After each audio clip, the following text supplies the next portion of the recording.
Good morning. Geez, there's a lot of stuff here. Um, my name's Jordan Dilgrand. I am here in Sydney. I'm going to present something a little different today. I realize there's other technologies I can use to present more and better information to you. Today we're going to, do a little journey, and I'm going to try and keep it quick. But I'm very bad at doing that. But I'll do my best and sort of break down some of the terminology and uh, how I see things based on my training and experience. All right, and um, with the teachings that I give to my students, I always tell them that this if there is this title of Sifu, I, it's not master. All right, it's more mastering a technique. That's cool. I'm fine with that. Um, or a coach. Yeah, that's it. It's a coaching relationship, and I can teach certain aspects because I've accomplished them. And so, with these things I'm about to talk about, these are the areas that I'm really passionate about, and I can talk about what I've accomplished to that level. And I can then, if I wish to, if I really do, sort of insinuate, say, well, it is leading me here, and it seems to be pointing that direction. So there is a case that I firmly believe it takes you to that destination. Um, and that would be on areas that I haven't accomplished myself. Uh, those sort of things I don't talk about, right? I'm talking about it here. I know that people who want to gain followers and everything, I can see it because they talk about things they don't know. And there's different things you can pick up on that they don't have. I'm not doing that here. The other is those things that I don't know about. Um, I have my own teacher, and they have accomplished those things, and then they're passing that down to me. So that is what I see as the proper seafood type relationship. All right, and in this, I'm going to give you a lesson on some things that I think may get misconstrued, and I'm just going to bring it back to earth because if you don't, this is something I got taught to me by my seafood a long time ago. If you don't understand it conceptually, then you're like he called it a wooden dummy. You're a human dummy, right? You're as good as a block of wood because you. What is a block of wood that's being cut up? Does that have any thoughts? Does that have emotions? Does that have ideas? It has none of that. It's a block of wood. And so, if you don't know, and then you're pretending to know, then and then even trying to fool others, then you're only going to bring destruction to yourself and to them. And I think that's a really decent message for a lot of people on mainstream media and social media. The calamity that they're going to be bringing to themselves. It probably explains why I don't really post a lot of stuff. I'm very cautious about that. Not only cautious about what I know and don't know, but also how people interpret it. So hopefully this one can be interpreted reasonably simply. So usually in the training of these martial arts, from however far back it went, what I've got here, one, two, three, four, the master would teach in this fashion.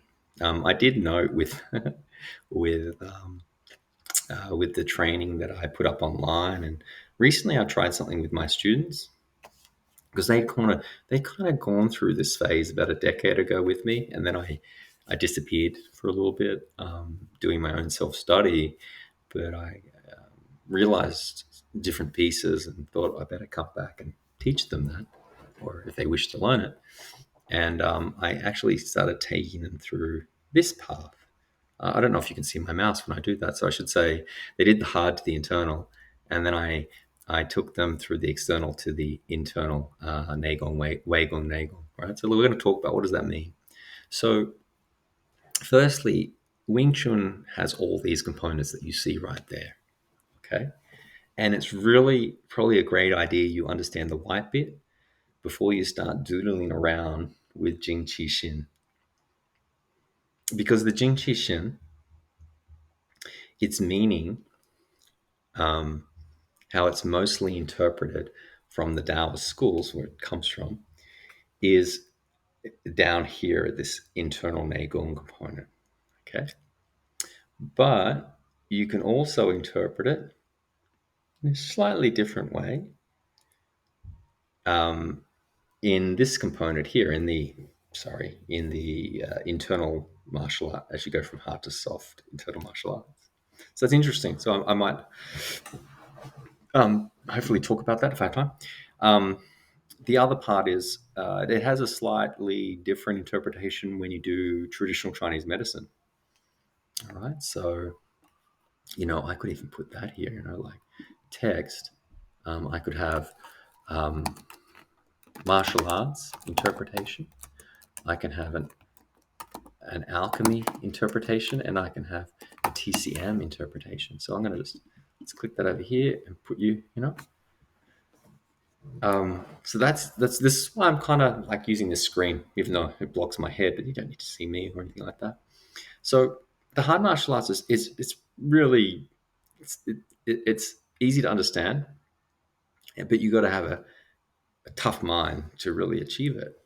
You know, um, these are the people in the world who are top of their game in the world, and um, if you have a look at them, they usually don't come from affluent background.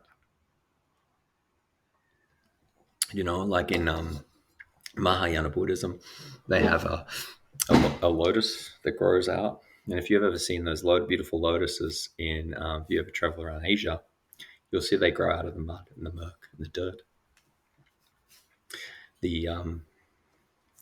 Mike Tyson himself, uh, you know, he came out of the ghetto, and he won't be sort of upset or anything that I said that. He fully would admit that he came from something that a lot of other people, if they were born into that environment, they don't survive.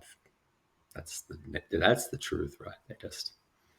They either get killed or kill themselves, and a few skate through, but they come out really traumatized. And then there's those like him that come out world champion. So there are many factors, and he's a very amazing case study. But there you go. He's like, you want to look at hard martial arts, you check him out, man. He's the bomb. Now, one of the beauties to come out of China, the jewel of China, is this internal soft martial art. The great part about it is you can balance hard with soft. So if you practice the hard, you'll wake up like the next day and you can be really sore, and it takes you time to recover. When you're young, you can sort of just get over it, but as you get older, you'll feel it more and more. If you balance the hard and soft, you realize that you can kind of like achieve more with less, so to speak, and you can recover quicker. So there's this real beauty to it. If you have a look at Wing Chun, it balances those as hard and soft. Okay.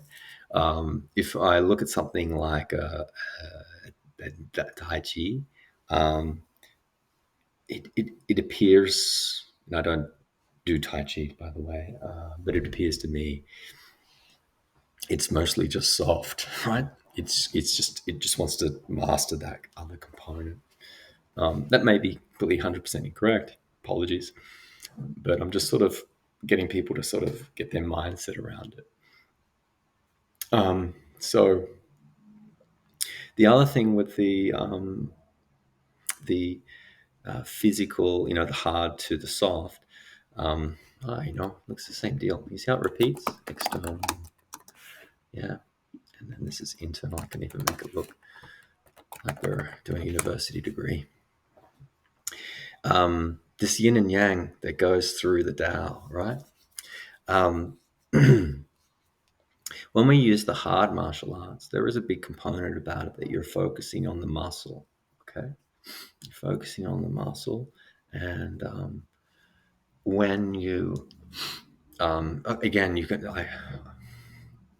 that can even be disagreed with when you look at look. My take is the high performers in boxing actually move into this internal soft martial arts category.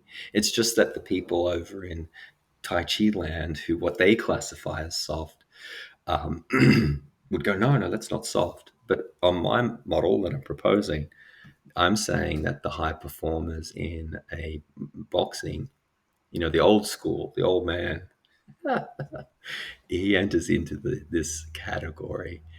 Those in the Tai Chi club, when you say what soft is, I would say it's down here in this Nagel component. Okay, that's what I mean. And if you want to be in that component purely, by all means, sure. But we'll get to that in a sec. And if you look at these two between external to internal, up here in this Jing category, I kind of see that it goes from physical. Actually, I could actually put another word. I've got three. It's not that, um, but I could say physical. All right. So we have physical, which uses like the muscle, and then you shift over and you're using like the vital. This is a vitality, by the way. And as I mentioned, the definitions of these for me change as if I'm in one of these domains, it changes. That's why I'm giving you this conversation, to try and enlighten you to that so you don't make mistakes. Um, and so it shifts from the muscle to the fascia, from external to internal. That's all I got time for right now to talk about those two, and I'm going to move on to the next. With the external Wei Gong, we can call that external Qigong. For me, that component, it involves a lot of breath work, and it also involves different types of movements. And those movements, they shift your interstitial fluids, they shift your lymph fluids, they shift your blood. And really, it's about you getting more embodied and feeling your body, and using the pressurization of your breath with those movements. And you get these sensations through the body, which are the sensations of the chi. Okay. Um, and that's really what I see that about when you're able to, um, tune into that, and your mind really quietens down in that respect. I think a better way to put it is, your awareness grows, it's probably, and your attention becomes more focused. Then you're able to attune in to the inner energies of your body. Um, and then that's when you start entering the doorway into what's called Negong, or this inner work. Um, and so, um, for me, when I wake up in the morning and I train, my training, it consists of these things. Okay, um, and they're interwoven with each other. It's probably another way to put it. Like, uh, um, I'm just kind of just trying to figure out how to describe it. Yeah, okay, sure. With the Sil and Dao, when I do that, um, uh, I originally was practicing that as like a Wei Gong exercise, but then, due to maturity, a shift happened, and it shifted into a Neigong exercise, and that just took some time, but it just is what it is right now. Um, and then when I practice that, then you can call that a soft martial art. Do you know what I mean? Like, now when I flip over and I do the Bill G, um, people can see that and they'll say, "Well, you're doing a hard martial art," and I'll probably say, "Yeah, there is aspects of that, um, that you could quantify or qualify as hard." But at the same time, um, I'm using the engine that I use for the soft martial art. I just speed it up. I make myself faster. Um, all right, this is going to end now, and that's the first part of this session. And now I'm going to record another session if this all goes well. See you soon.